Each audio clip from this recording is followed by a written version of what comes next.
Hello and welcome back to Mahou Showtime. It's been a while, but we're here. I'm Askalin. I'm your host, and with me is the other host, my wonderful co-host Barty. Hello. Yes. So last time in our introduction podcast, we mentioned that we wanted to talk about Yuuki Yuuna is a hero, which I recently watched. It's one of Barty's favorite things. So good topic, I guess. Before that, though, we wanted to shortly talk about what we've been up to in terms of Magical Girls these past weeks. Yeah. Because, there's some shows where people asked, why haven't you talked about this? Have you not seen it? Etc., etc. And, we might want to do future episodes on these. So if you are interested in our deeper thoughts on anything, just tell us either on Twitter or on YouTube. There's links to our Twitters is also in the description. I think I didn't forget that last time. Yes. So anyways, in the last few weeks, one thing is I finished Yes 5 Precure Go-Go, the second season of Yes 5, one of the only 2 sequels in Precure history, next to Max Heart. That nearly destroyed the franchise, right? Yeah. I mean, not many people talk about, I think Yes 5 is fairly popular, but Go-Go isn't really, which I think comes a lot from being a sequel, right? So, a lot of newer, the old Precure fans all have seen Futari Wa and Max Heart, but, newer fans aren't really up for watching a 100-episode show, which is understandable. I don't know if we'll talk about it in a separate podcast. It will definitely come to mention again in more Precure-y things. I'd love to hear you talk about it personally. I mean, I don't know when I'll get to it. It's kind of lower on my list, but I am interested in it because I do want to see all the Sentai Precure, because similar to what I've already watched in the past. So that is very exciting. But I probably will see Smile first. Yeah, you have anything else? Oh yeah, you wanted to talk about Yeah, I also started Cardcaptor Sakura. That's the big thing. That's something people actually asked about. I'm currently just doing an episode a day, so I've been doing doing this for a week now at the time of recording, and I have a single thread where I just add any screenshots and thoughts about stuff. There's not that much thoughts yet, but good faces. So I'll probably link that as well if you're interested. You can, follow that. Just look at it every now and then. I do hope I can keep the 1 episode a day pace. Yeah, otherwise, just shortly mention, I also started Strike Witches, which I don't have any thoughts about yet, really. So that will just, we don't even need to talk about here. And I'm continuing Nanoha Strikers at the same pace as Sakura. So you'll probably hear more about those next time. Yeah, I'd love to talk more about Strike Wishes since I've seen all of it for the most part, except the short little episodes that came out last year, or maybe it was 2 years ago now. I don't even remember at this point. And that was one of my favorite franchises way back in the day. So I would definitely love to talk about that with you more. But yeah, that's Nanoha is also going to have to wait, but one day I will finally get the Strikers. I just have to push myself to get through A's first.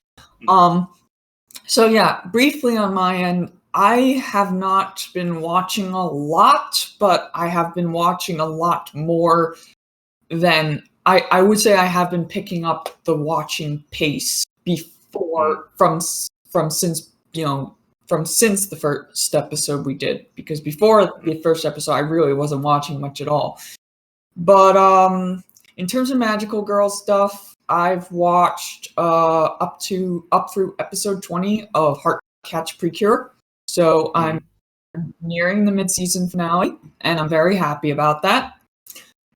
I've also rewatched Shoujo Kageki Review Starlight, which is a show that Asuka doesn't really care about, and I'm not sure if it qualifies as Magical Girl, but there are certainly Magical Girl elements, and it was my favorite anime of 2018 as far as originals go. So I was really excited to watch it, during my group watch streams. Oh, and I've also started rewatching Fate Collide, Line of Prisma Ilya. I have a friend who's group watching, and we're on Two-Way Hertz again. Okay, but it's pronounced Zwei. I know it's Zwei. Look, I haven't taken German in a few years. You could just Yeah, but I've never heard it pronounced any other way than Zwei or Zwei. At yeah, least. I know. It's Zwei. But yeah, aside from the yabai elements, it's still a really enjoyable show. I love the characters. I love the storyline of how they have to go through all these magical mishaps, and all they want to do is live their daily lives, and that actually segues into what we're going to talk about today. But Doremi's been on hold because my friend Ryan is still trapped in studies for now. But hopefully we'll be getting back to that soon because I'm really excited for it. But I definitely want to get back on Precure real soon. And when I do, I will have a lot more to say about it. Yeah, and I always have a lot to say about Precure, so we'll surely find. Especially Hardcatch, because that's your favorite, right? GoPre is my favorite. Hardcatch is my second favorite. Ooh! Oh yeah, I think I mentioned you changed that up. That's interesting. Yeah. But we can save Precure for another time, because now it's finally time to talk about Yuuki Yuuna as a Hero Season 1. So to start off, if I may, for people who are unaware, this is a 2014 show produced at Studio Gokumi by director Kishi Seiji of Persona 4 and Persona 4 The Golden, Danganronpa, Carnival Phantasm, but he also has done Angel Beats and a bunch of other things that are worthy of note. So he's a mixed bag director, but I mostly like his stuff. And so he signed on to this original project, which was part of the Takahiro 4 project, which essentially was a span of 4 projects that the author and visual novel developer Minato Soft, Takahiro, who many people know as the author of Akame ga Kill. He basically had a lot of different stories set down, and he wanted to work on all of them over a 2.5-year period. And during that 2.5-year period, following the Tohoku earthquake and Madoka's End, he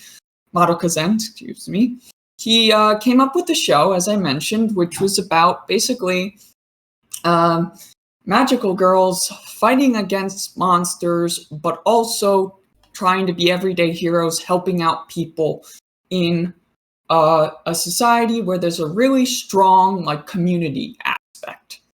And so regarding the storyline of the show, it's fairly simple to start out anyway. It gets more complex much later. I mean, it gets complex very quickly, but it gets complex later. But at the beginning, it's pretty straightforward. You just have this society where, humanity is under attack from this unknown threat, and they're being protected by this individual god. And you have these girls who, they are part of a school club in their middle school called the Hero Club. And they do a lot of community service and a bunch of things to, help out, people in their daily lives and just have fun after school with each other. And at one point, they find out, oh, this was actually the way that they get recruited into becoming magical girls by the god and the priestly bureaucratic institution that adheres to the god. So yeah, and that's where things definitely get more complicated overall. And see, I guess Asuka wanted to talk about the Madoka influence, and I sort of mentioned that last time, but I've just never really seen it with the actual structure of the show, except on a meta level. And I think Asuka had something they wanted to say about it. Yeah. So the thing is, we got a comment under the last podcast saying about the same as you. It's not like they understand why people say it's influenced by Madoka, but it's not really there. And I think what I wanted to say is that saying everything's post Madoka is indeed very boring and very uninspired, and that's something we'll definitely try to avoid. Like, I grew up into Magical Girls with that mindset. Like, that was just what people said when I got into Magical Girls, and I just kind of absorbed that. So I'm trying to like get rid of that more and more. But I think that it is still worth mentioning, even if it isn't intentional, even if the creators didn't think, hey, we want to make something like Madoka, either because they thought Madoka was so good, because they thought Madoka was something new, or because they wanted to cash in. Doesn't matter by what, because the expectation by the viewer, by me at least, and I'm sure many other viewers, is still there. And it actually, in the case of Yuuki Yuuna, I think really enhanced the experience. Because I agree. Yeah, because so one thing I want to mention is that a problem I had with the show really early on is that, of course, I was comparing it to Madoka, and Madoka has this very great structure, I think, where every 3 episodes something big happens. Pretty much. Yeah. So we have like big twist in episode 3, the very well-known one. We have one in episode 6. We have done episodes 9 and 10 together, and then we have the finale. Yeah. So I was missing that a bit. We'll get into that later again, but just I was missing that a bit. But on the other hand, like the payoff for the Madoka expectation, which is the people die, that was there, and then Yuuki Yuuna worked with that in that they baited it. It didn't happen, and then they just like dropped another bomb instead. Yeah. So that was, very good. So really all I wanted to say is when I, with Yuuki Yuuna, talk about Madoka influence, I don't really think it's the staff trying to cash in or trying to make something similar. It's like basically death of the author, right? So it doesn't matter what they intended, it's what comes to us, and in this case it was just very good. Yeah. In my case, I'll get into like a little more into the plot like after this. In my case, I went into Yuuki Yuuna and I was already like watching We Cross at the time. I think I mentioned that last week. Yeah. I didn't have a lot of expectations, but I saw a lot of people were grabbing onto it. But and by that point, I think I thought the Madoka clone thing was a little stupid. And I was a huge Madoka fan back in 2014. Like, to reiterate, Rebellion is like one of my favorite films of all time, and I love the Madoka franchise, and I was so happy when Magic Record came back. But I really hate the way it's talked about in anime fandom, not just by casual anime fans, but by Magical Girl fans, by veteran fans. I hate it. I cannot stand it. I cannot deal with it. But I didn't have any expectations going into Yuuki Yuuna like that. I was just, I was going to treat it as its own thing, and I wasn't all that enthusiastic to watch it because, I was having fun with Recross and Fate UBW, and I also got on the Ikuhara hype train when Yurikuma Arashi was airing, and I rewatched everything he had done before that, and I also I had like Yuuki Yuuna like sort of at the bottom of the list, though I did like know things about it in because I was kind of sort of following it while it aired, even though I wasn't actually watching it. I was getting updates on it, and then I found out how it ended, and that's what made me interested in watching more of it. But I just didn't get to that like for a few months. But yeah, so basically the storyline, as I said, is it's these girls it seems like a normal slice of life series, but these girls are actually, they have to fight against these monsters that want to exterminate humanity. So like a kaiju film, basically. They don't really know what's up with these monsters. They just know they have to defeat them, and they have to do it before they reach their god, the Great Holy Tree, Shinshu-sama. And so the interesting thing about the Vertexes, I think, that's the name of the monsters. Not only is their identity really mysterious, but they also seem to only appear in like lunar cycle intervals. And that does end up becoming important in the series because instead of like, unlike other magical girl shows, there isn't like a fight like every single like episode or even like, you know, every single day. It's more like there's a big fight or two big fights, and then, you know, the enemies don't come for a while until the next lunar cycle. So the girls are just seen, you know, living their daily lives and, you know, bouncing off of each other, you know, making silly jokes, helping people, helping each other. They're having fun. And they're getting to enjoy things that they wouldn't be able to do, like during battle or in a show where, you know, everyone gets killed off, even if the killing off is for a very good reason.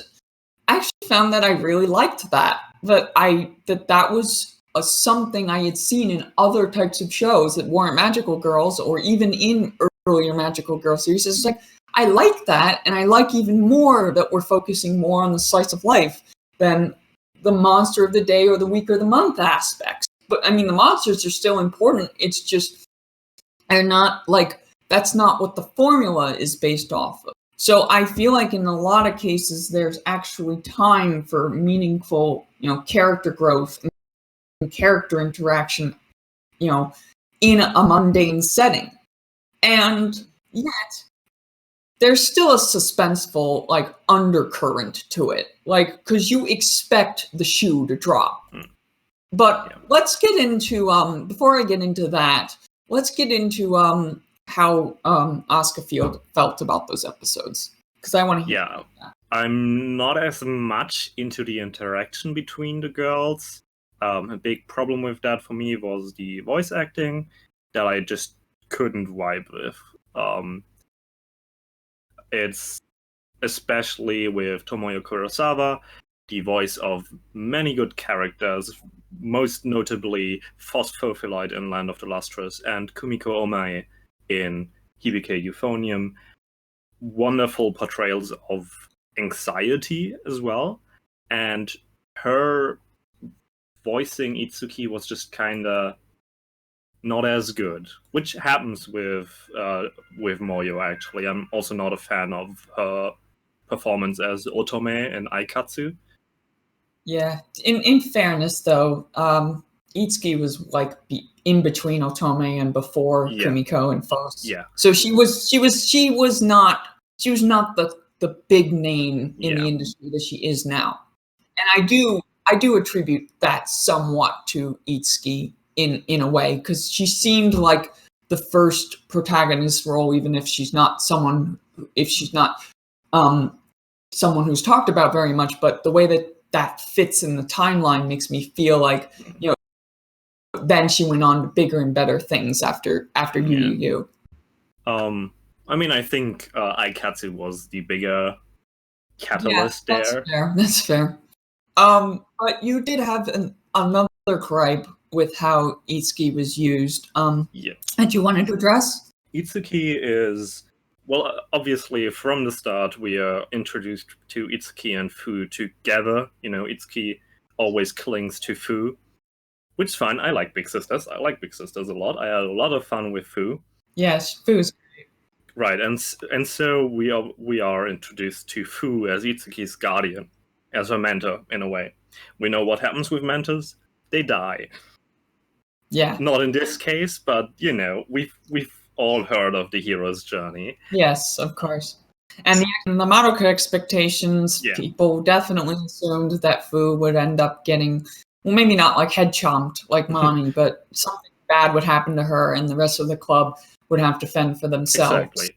And there's even more so than Madoka, it reminded me of Gurren Lagann. Yeah, where definitely. there's always this. I'm someone who can be a big fan of deaths in anime and media in general. What I always say is make your deaths count. I'm not a fan of media where it's just like, we don't know what to do with these characters anymore. Kill them off, or kill them off for shock factor. Yeah, that I don't know if I want to say about how that applies in Yuki Yuuna because it's not relevant to season 1, but I can tell you that when people in my fandom and when I say that Takahiro fucking learned, excuse my language, from Akame ga Kill, I'm not kidding. He really did.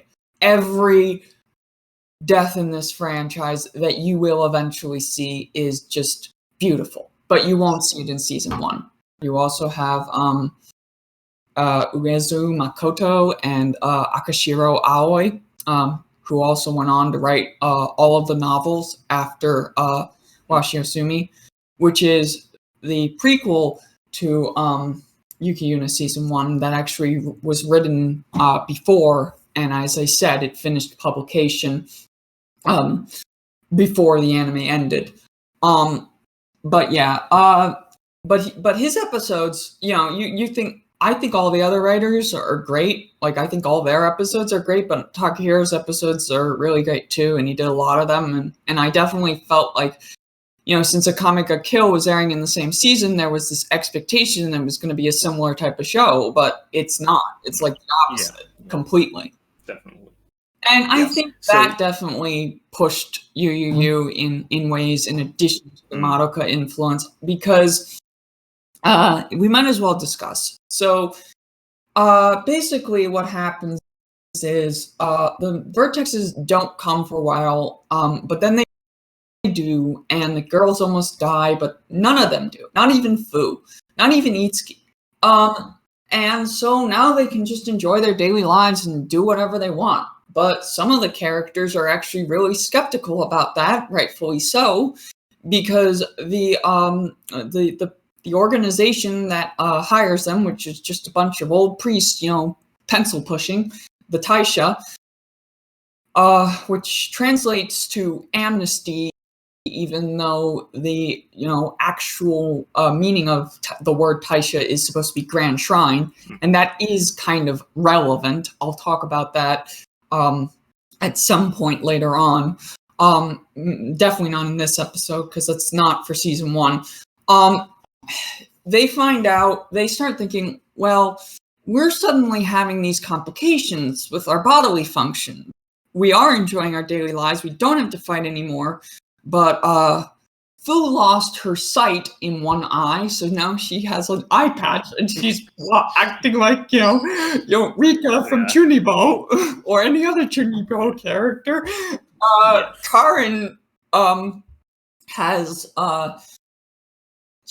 Karin doesn't have anything. Doesn't have anything. Thankfully, she's okay. She's not happy about that, but she's okay. Yuuna can't taste anything, and one thing that's established very early on in the show is that Yuki Yuuna, the protagonist, she loves punching things, she loves helping people, she's also very guarded about her emotions, and she loves eating. She loves eating and she loves tasting things, except now she can't.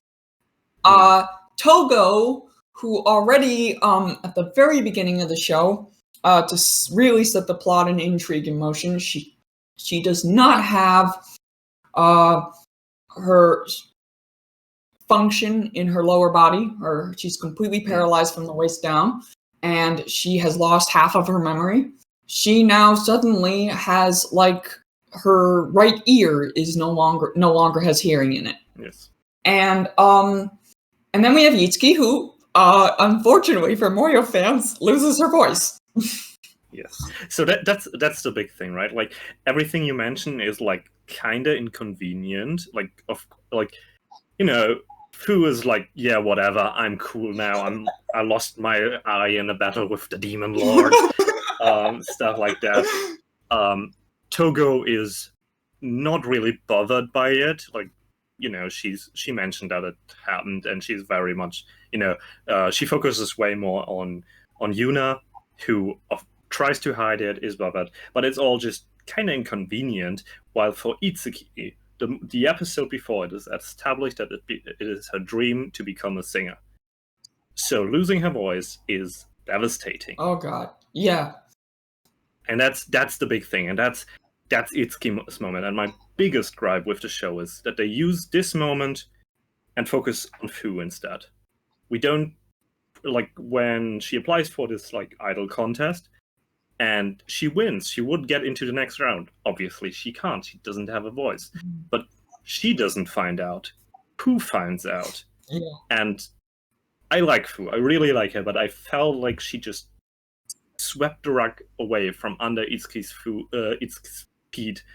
And I was actually angry at the show that they didn't use that chance to make me like Itsuki, but instead tried to push Fu even further. That's very much that's an interesting take, although I do respect it. It's just that I'm kind of jumping ahead a bit, but that takes place in episode 9, which is after the big reveals that I want to talk more about regarding why, despite not initially caring too much and being told that their lapse in bodily functions is temporary, as Togo keeps track on an Excel spreadsheet, which for some reason has a 6th column, which I will also get into, she starts realizing, okay, well, they said this was temporary, but now we've got a few days pass, a few weeks pass, a month passes, suddenly we're just not getting better, period. What's going on here? And then suddenly the final vertex comes back. Like, they all get their phones that they were using to transform back, and no, it's not used as a gimmick or to sell anything. It's just convenient because it's a contemporary setting. Suddenly they're just they're fighting the last fight, and they're realizing, wait, we've already fought this vertex in episode 5. It was small, but it was a pain in the ass, and all of them almost killed us. So why is this one back? And then Yuuna and Karin, who is the latter of who is distraught at the fact that she basically, hasn't gotten to do anything since she didn't use her superpower mode, Mankai, and fill up her gauge by fighting the most, so she couldn't be helpful to the team, or so she was upset about this, and I want to discuss her arc in a little bit once I get through the main plot summary. But she and Yuuna still work together, and Yuuna was also a little uneasy about how things were going, but she was still trying to keep things positive, because that's what she's best at. And they defeated this Gemini vertex. I should have mentioned earlier, all of the vertexes, like each of them, there's 12. They're based off of the zodiac signs. Yeah. So we have like one for every zodiac, and the series doesn't really get into astrology. It just mentions offhand, or just shows you offhand. Yeah, I think which I appreciate. It becomes. Like, when it became obvious for me there was this fish vertex. Yeah, that's that Togo was fighting again, and she was looking on her phone where its position was, and it said Pisces. I should have mentioned.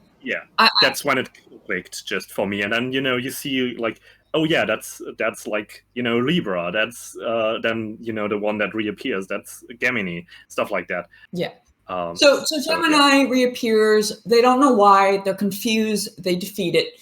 Suddenly, instead of going back to the roof, which the god usually transfers them back to when they finish fighting, because during the fights, the god tree Shinju-sama, he freezes time. He freezes the world, and he does a process called forestation. I'm not even gonna bother. Basically, he basically covers the main universe in like a huge sea of forests, and it's like a protective barrier barrier that prevents the monsters who are coming out from outside of the gods' realm where all the girls live,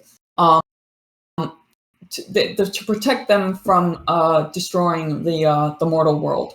But what happens is, in this pocket dimension, if the girls let the trees, the sea of trees, get, and it's called the Jukai, get damaged or burnt, this does have lasting consequences on the real world and creates like natural disasters. And that's how it's explained, by State Media, which is also run by Taisha. So that in a way is kind of similar to the witches thing in Madoka, but and how they function. Mm-hmm. But no, now we get into where it differs. So once they defeat this last vertex and they think they're going to go back home, Yuuna and Togo end up getting transferred over to another shrine or another like I don't know, how would you say this in like gaming terms? It's like they're back where they started. Is that like the checkpoint or something like that? Spawn point, probably. Spawn point, yeah. So they go back to their, so the other girls, Fu, Itsuki, Karin, they go back to their original spawn point. Yuuna and Togo go to a different spawn point. And at that spawn point, they see a dilapidated bridge. And this bridge is the Great Seto Ohashi, the Seto Ohashi Bridge, which means Great Seto Great Bridge. So I was being redundant there. Whoopsie. Which 2 years before the series started, was basically, destroyed in the last Vertex attack, which is the same one that actually killed Fu and Itsuki's parents. So when they finally get to this location and they see a shrine spawn point, they meet a girl who is covered in bandages from head to toe and is wearing a frayed purple kimono, and she only has one eye that's functioning and seeing properly, and she's lying in a bed, and she's like in the shrine. This girl is Nogi Sonoko. Later on, she would come to be my favorite character in not only this series, but all of fiction. But in terms of season 1, she is there to make Togo realize that what she has lost from not having her memory and what the truth behind the Mankai system is. Basically, the heroes fight constantly until they can just destroy the villains and destroy the antagonists, destroy the vertexes in one fell swoop with their superpowered, Mankai gauges. But there is a feedback mechanism where essentially using the Mankai gauge means that they forfeit their ability to use certain bodily functions. It's not said by Taisha or even by Sonoko herself to be physiological. It's simply a spiritual blockage where the god takes an offering. The Shinju-sama takes an offering for their services as heroes, as yushas. And instead of killing them because it needs them to stay alive in order for it to stay alive, it just basically takes its energy from the bodily functions that the girls can't use. And the hope is that once they defeat all the vertexes, they, won't have to keep fighting, so they can live with those issues. But unfortunately, the vertexes are not going to stop coming. And we segue into how Togo finds that out after she learns about this girl who is actually from her past. Again, this is one of those episodes that was a bombshell for a lot of people, but with the meta context and with light novel readers finding out about it, as I explained earlier, it's even more so. And when season 2 finally comes around, this episode has a lot more impact. But for right now, it's literally just exposition. And the plot reveals are very shocking, but it is still very well done and is still very well emotionally handled, in my opinion, and it really got me invested. And for many people who weren't completely grabbed by the show, after that episode is when the Blu-ray or pre-orders skyrocketed in December 2014. So because it was not expected to do that well overall, but this is when, for many people, the show really got going. And you think with the 3-episode rule, people would have quit, but something must have, clicked with people. Something must have made them think, okay, I'm going to see how this plays out entirely. Which sucks that the episode 3 rule would even exist for some of those who didn't think that, because as I want to explain after I finish this, episode 3 is the first episode where I got hooked on the series. It's Karen's introduction episode, and it's one of my favorite in all of anime. But anyway, so Togo is completely distraught by all of this news, and Yuuna is unwilling to accept this, but she still believes that they can make the best of it, that they can be flowers that bloom and wilt, but they can also bloom again. It's possible. They can change the system. And that's where I really grew to love her, to be honest, as a character and as a protagonist. In addition to the fact that in that same episode before, when she's fighting Gemini at the same time, she and Karen do a double rider punch and then an Inazuma kick, which would make Noriko very proud. But yeah, so anyway, back to you. So everyone finds out about this system. And episode 9 comes after, and this is where we see Fu realizing that Itsuki may never get her voice back, even though Taisha says that the problem, that the lack of somatic functions, the sange, as it's called, or abscission, is only temporary. They will eventually, not have to fight anymore, and they will, they will get their bodily parts back, and they will be able to enjoy their time off duty. But there's a lot of tension in this episode because, and this is like the fan favorite. This is the favorite of even people who, didn't like the show that much because it's the most emotional easily. Fu basically finds out that if it wasn't as bad enough as Itsuki hiding and trying to make her voice come back and not knowing how, and Togo also realizing that the fairies that are supposed to protect them the whole time are actually binding them to duty, so they can't die even if they want to. Things get very, very dark and very, very depressing very, very fast. And then when Fu finds out that Itsuki wanted to become an idol and wanted to surpass her sister and can only probably do one of those things, without her voice, she gets very distraught and immediately transforms and decides she's going to wreck the Taisha. And I think, did you want to talk about that, Asuka? I've got some other stuff to say as well, but yeah, that moment is both very good for me and very bad. For one, obviously, I like Fu. I think Fu's voice delivery, again, wasn't quite up to par to my expectations when Karen confronted her.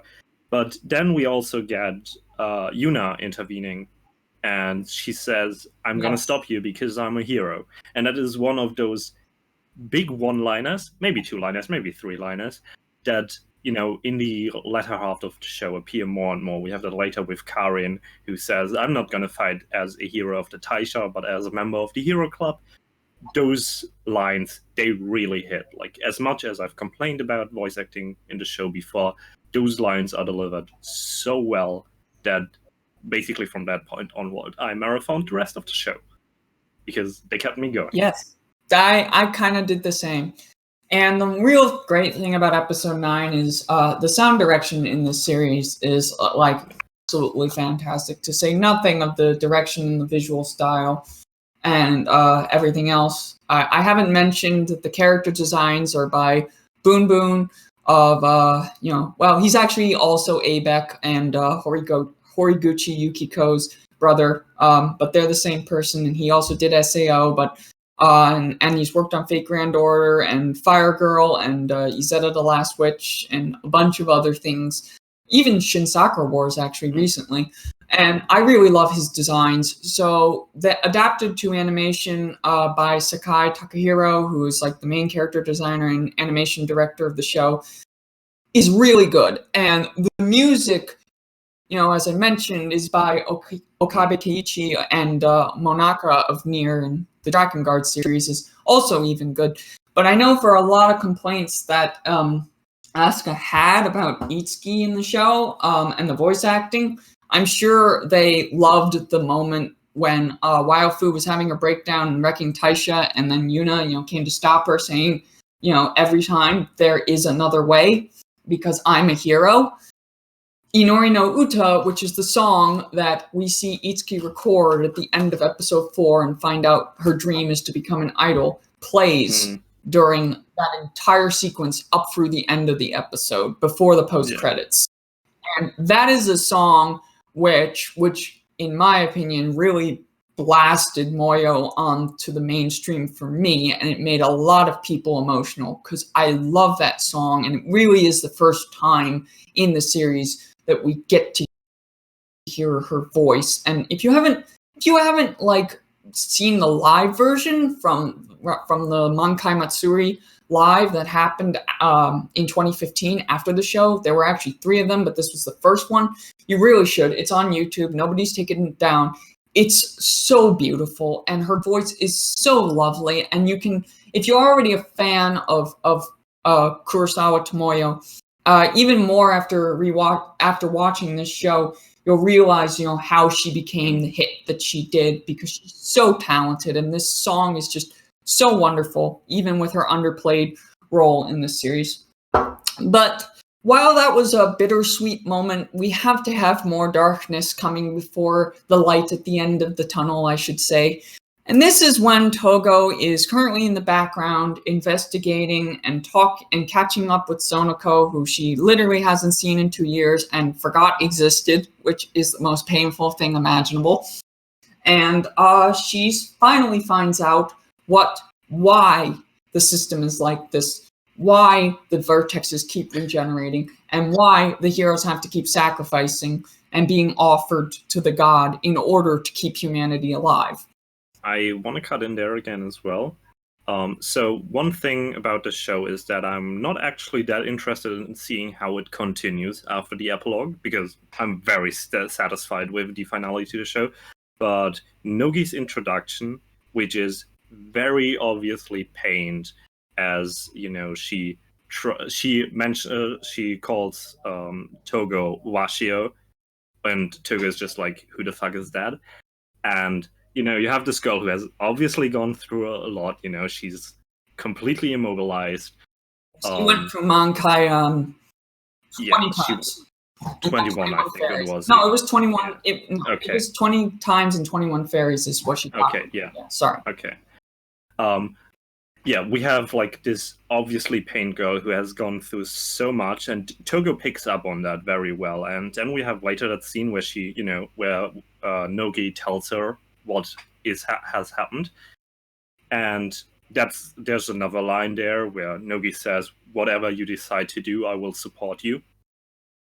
I'm gonna start crying. I'm sorry. I love you so much.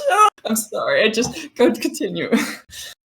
So you before said that you're surprised I like Togo. You didn't expect me to like her, but I found her the most interesting. For like that really gets me interested in the prologue, which is the first half of season 2.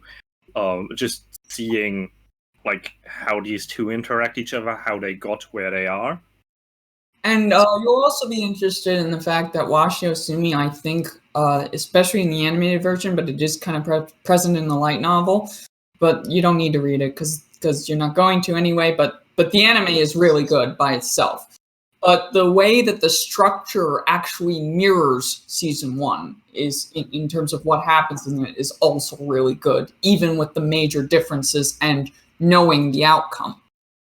So, and speaking of knowing the outcome, so the truth behind this world is it turns out that 300 years ago, because this takes place in the 24th century, or close to it anyway, 300 years ago, humanity was targeted by the heavenly gods who sent down the vertexes based off of all the constellations and torture instruments, as one Redditor mentioned way back.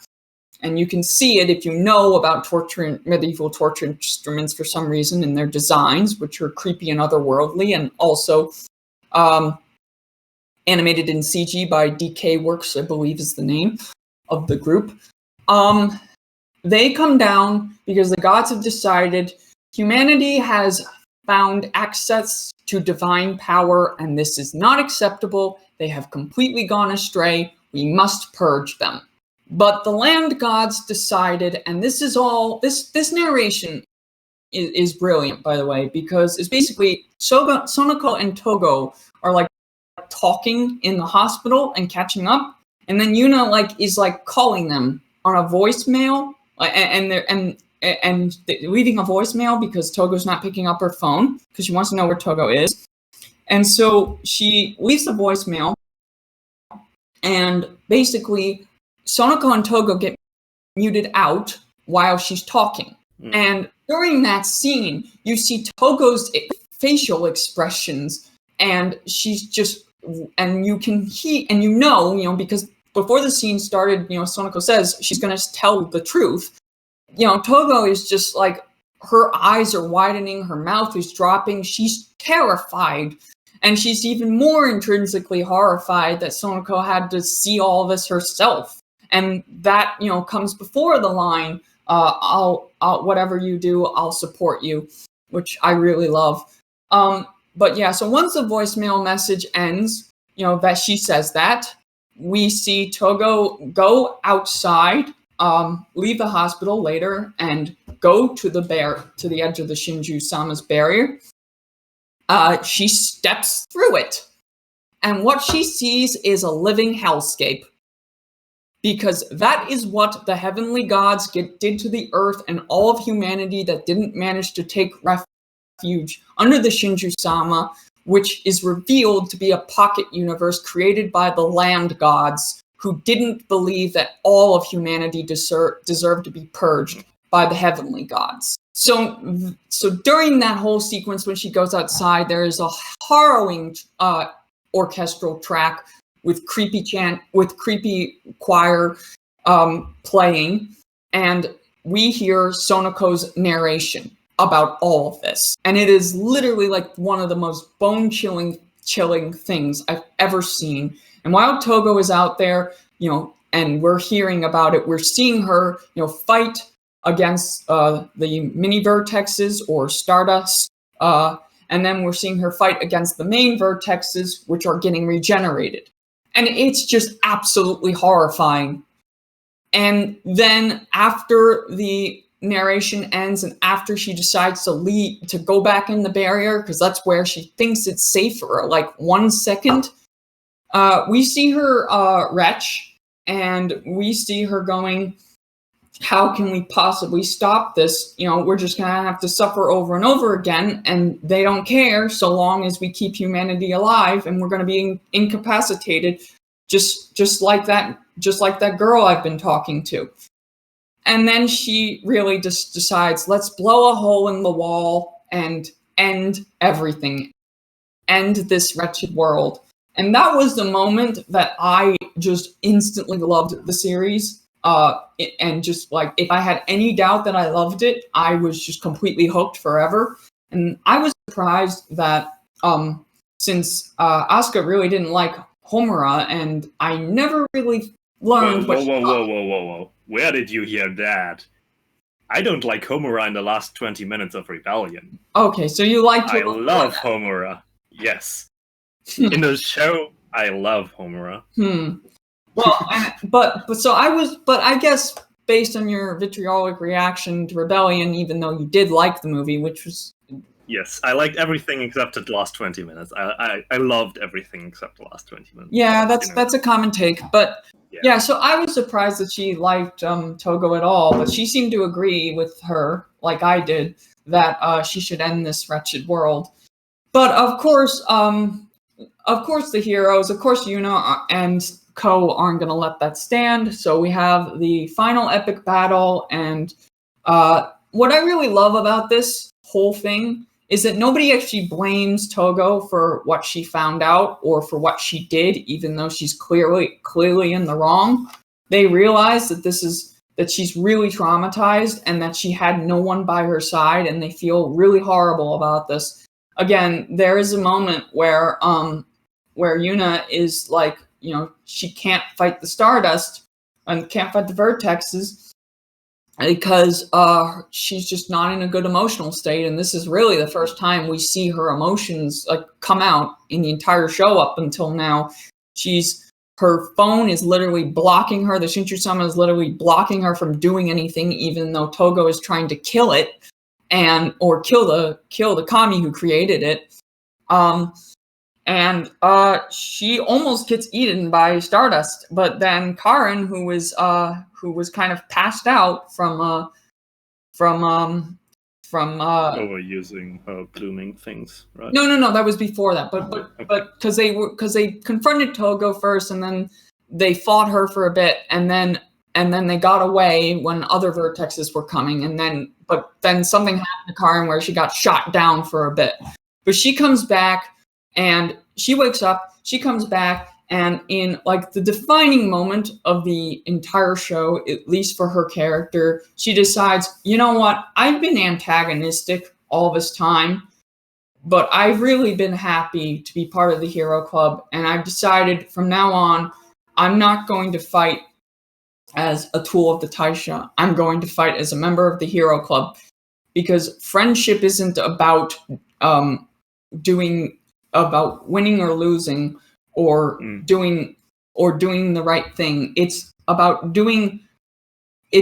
caring about someone and realizing that when they need help, it doesn't matter what you need to do to save them. You have to, and you will get help in doing that if you need it. And Karin says this because she doesn't want to see Yuuna cry. And that is another fantastic moment, along with Fu also in a completely comatose state because of what happened after confronting Togo. And Itsuki is the one fighting with her vines that have aerial range, so they can destroy a lot of things over a long distance, even if she seems kind of weak before that. And in this moment, Fu is just completely out of it. She's catatonic. She can't do anything. She feels like she's failed as a leader.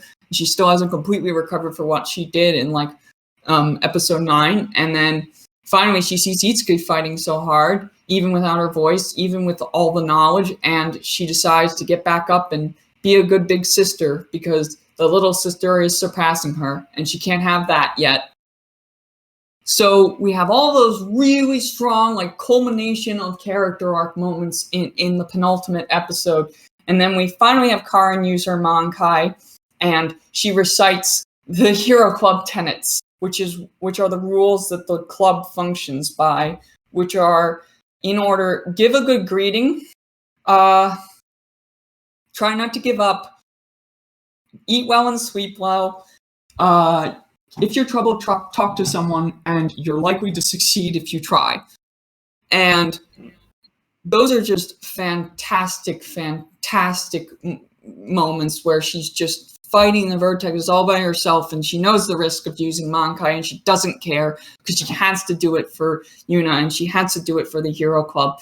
And I think I loved that scene personally, and a lot of other fans did, but I think Asuka also really liked that moment too.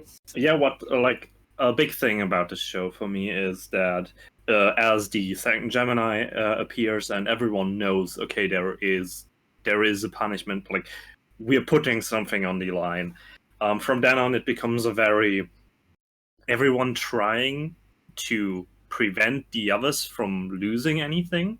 So Yuuna, obviously, she's willing to bloom as often as she needs to, because she's, for herself, she's kind of replaceable, right? Like she's willing to put herself in danger for as long as it helps someone, which is very central to her character, obviously. Karen, who feels like she doesn't do enough, who feels like she has to sacrifice something because she has to, because that's her job. Fu, who is all about protecting Itsuki, who, wants to protect, who is, for one, okay, she's the leader. If anyone has to sacrifice something, it should be her.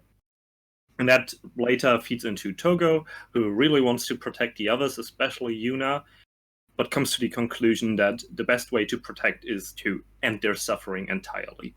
Even if it means destroying the world. Exactly, which is, something quite similar to Homura. Yeah, it's a little different, though. I think it's actually more akin to Mommy in episode 10, in that one flashback timeline where she learns the truth about witches, and she's just like, if soul gems turn to grief seeds, then we should all die. And she kills Kyoko first, who is her original partner. Yeah. The big difference for me between Togo and Homura in Rebellion is that for Homura, it feels like okay, we have an out, and Homura is like, I don't want to listen. Here's my out, which ruins everything. But, and for Togo, it feels way more natural. Togo is at the end of her wits. Sure, she could have talked to someone about it, but it feels like she is actually believing that this is the only way out, and not in an antagonistic way. It's like, you always have the feeling that if the others talk enough to her, she will, change sides again. Well, but I'd argue that that's still difficult. That it was still difficult to convince her, and that's basically what the final battle and the epilogue builds to. It builds to saving the world, and also convincing Togo that none of her friends are going to end up like Sonoko did, and she's not going to forget anyone important. Yes, and that's the emotional through line of the show, is that everyone's going to, even though it's hard, people are heroes, and they're heroes, and they're going to keep struggling, and they're going to live by their tenets, and they're going to save everyone, even each other, in the end. Yes, but Togo is very much also still struggling. Togo at no point feels evil. She is never the antagonist, even though, she at some point goes, in a way, crazy and decides to kill everyone. But she never feels evil, right? It's just it's very a lack of judgment. She's at the end of her wits. And so when Karen fights her off, basically, or like everything she fights everything off that comes in from the whole Togo opens, it's much more like a conversation, right? It's exactly. The good guys trying to convince Togo. And it's not treated like she's like brainwashed or just suddenly turned evil. I do feel like, in terms of how Yuuna did it, the creators actually did mention there was a trend in magical girl shows where the deuterogenists seemed to be like turning to evil, even if it was well done, or just kind of turning back on the heroes. And they hated that. They didn't hate that trend, but they wanted to buck it. They didn't want Togo to be like that. So they just made her, she has the right idea, but the wrong methods. And so lastly, so it's a beautiful final battle, and it really does encapsulate what I love about the show and what I love about the magical girl genre as well, because the trends of certain themes in Yuuna, despite its darker content, it's very similar to what we've seen before. And I feel like, in a way, it has a conversation with Madoka saying, we understand why you feel this way about the universe, but we feel differently, and here's why. I think Yuuna as an experience was actually like relatively more like engaging, like by itself.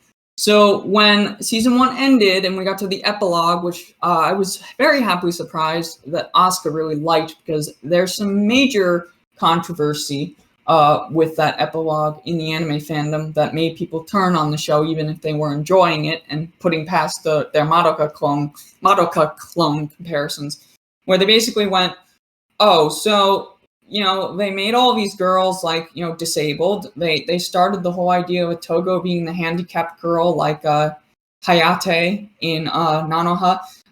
She's basically, and they give her a way to fight, because when she transforms into her hero outfit, she's no longer like, the mortal bystander who doesn't get powers. She becomes like the sniper who supports everyone from the back, and she can walk on the tendrils that rain down from her headpiece.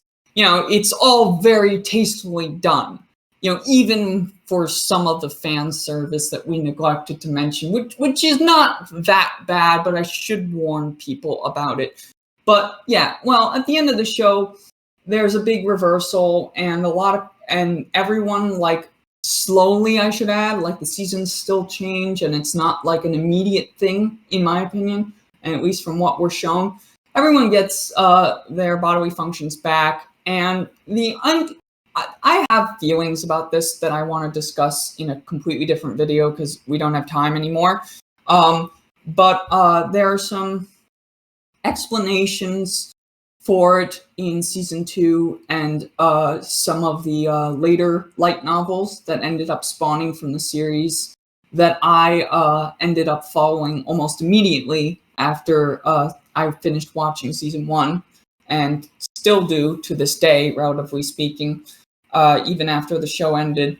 But I will admit that it is a bit of a frustrating, final moment or twist that doesn't seem to have a lot of build up and seems a bit more subtle than it actually appears to be. So I did understand why some people were not crazy about the show finishing like that, especially when they didn't know there would be more. But as Asuka and I agree, I think it fits well with the themes of the show and what they were really fighting for in the end. And I think even if there's more to come, they do deserve to have their rest for now. They were honorably discharged from duty because they did their duty and they didn't have to sacrifice anything or each other. And that, to me, is really poignant and beautiful, and it's definitely a thing that comes up in other magical girl shows, which is what makes me love the genre so much. Do you have any... we kind of ran over, I'm assuming, again, because I was afraid this would happen, but do you have any last-minute thoughts, Asuka? Yeah, so about the epilogue, for one, it did manage to make me like Itsuki in the end. As much as I think, make your deaths count, I also think people should be rewarded for what they do. Plus, it wouldn't just be like simple deaths. It's like the whole world would have ended. Yeah. And the heroes would be completely incapacitated for life. I think that's a terrible ending, personally. But it wouldn't feel good. And like that moment where Fu and Itsuki find out that Itsuki can like slowly make sounds again. That was very nice. It made me smile very much. And a very big thing is, I'm someone who doesn't skip openings or endings ever. I think they should be integral to the experience. I 100% agree. Yes. So the opening, sets the tone for the episode. And the ED, which is often something that is like, oh yeah, let's focus on the nicer things. Like, a good example is My Hero Academia, where the ED is like the only place the girls in that show get to do anything. But, and in Yuki Yuuna, it's, just that one shot of the girls walking along the coast. It fits the show very much because, it's more a slice of life show. It's a lot about like just the girls hanging out, and that's very well used in like the ED. But then we come to the epilogue where we have that ED, but Togo and Yuuna have their reversed roles. With Yuuna in the wheelchair, so the ED got used much better again at that point, and I was such a big fan of that. I also did love that during the character episodes, and this is a common thing in anime, like you have like covers of the ED, which is called Aurora Days, for each of the characters. Like in Itsuki's episode, Itsuki's episode didn't get one, but you had, you had basically each of the girls get a turn like to sing the ED, and then Togo's ED, which is sung by Mimori Suzuko, her voice actor, her seiyuu. It's a lot darker and slower than the original melody, and there's a quiet piano playing in the background, and it's just to set the mood perfectly on how determined she is to end everything. And then at the very last episode, after the moment that's actually in the show with Yuuna and Togo, in the lateral tracking shot and walking together and their roles are switched, after that moment is when everyone is walking together on their 2 feet and all of the seiyuu are singing. It's beautiful. It's just a perfect ending, in my opinion, even with what it teases out. And again, what it teases out makes people very expectant, and people who didn't follow the novels sadly had to wait 3 years for season 2. But we will talk about that another time, because we are pretty much out of time. I did want to mention that Asuka and I realized, since we need to start cutting these down more, even if you enjoy listening to us, since I have a lot to say on certain topics and I tend to go a bit overboard with some of my explanations, I'm going to start making my own individual audio video logs for this podcast. It'll just be like a side thing, and I'll just be expanding and maybe adding a little more personalization to some of the stuff that we've already talked about, and maybe going over some more finer details that we haven't really had a chance to mention in the main episodes. So I don't know how frequent those will be, but I do want to start those soon. So I really hope you look forward to listening to them. And I hope you appreciated us talking about Yuki Yuuna. Again, I'm very glad that Asuka finally saw it, because it's a favorite show of mine, even though she hasn't gotten to my most favorite parts, like the peak of the series for me yet, but she will. All right. And so this is by Studio Gokumi. It came out in fall 2014. The director is Kishi Seiji. The writer is Takahiro and Uezo Makoto and Akashiro Aoi. The animation director is Sakai Takahiro. The original character designer is Boon Boon. And of course, the OST is by Monaka. It's a very sweet little series that encapsulates, again, what I love about the magical girl genre and also slice of life anime so very much. And I would really appreciate it if you tried it out and maybe then moved on to season 2 with the prequel and the sequel. And at some point, I'll also try and sell you on the light novels, but a little bit at a time. But I would appreciate it if you checked it out, because it's a very favorite series of mine, and I think it's really overlooked. And even if we disagree on some points, both Asuka and I agree it's a very good entry into the genre. And that's it for this week, right? Yes. All the fans of magical girl genre, this podcast, and Yuki Yuuna who tuned in, I want to thank you from the bottom of my heart for listening us to ramble on for a bit. Yeah, I don't think we'll get the 40-minute mark at any point in the future, so we'll work out something new, how long we would want these podcasts to be. But for now, we're still early on. We're still figuring out the kinks, but I think we're on a good track so far. All right. Thank you very much for listening. I'm Barty, Yusha Gemgia on Twitter, and my co-host. Yes, I'm Oscar Lin. That was Mahou Showtime, number 2 on Yuki Yuuna is a Hero, and hear you next time. Enjoy Kagawa Live!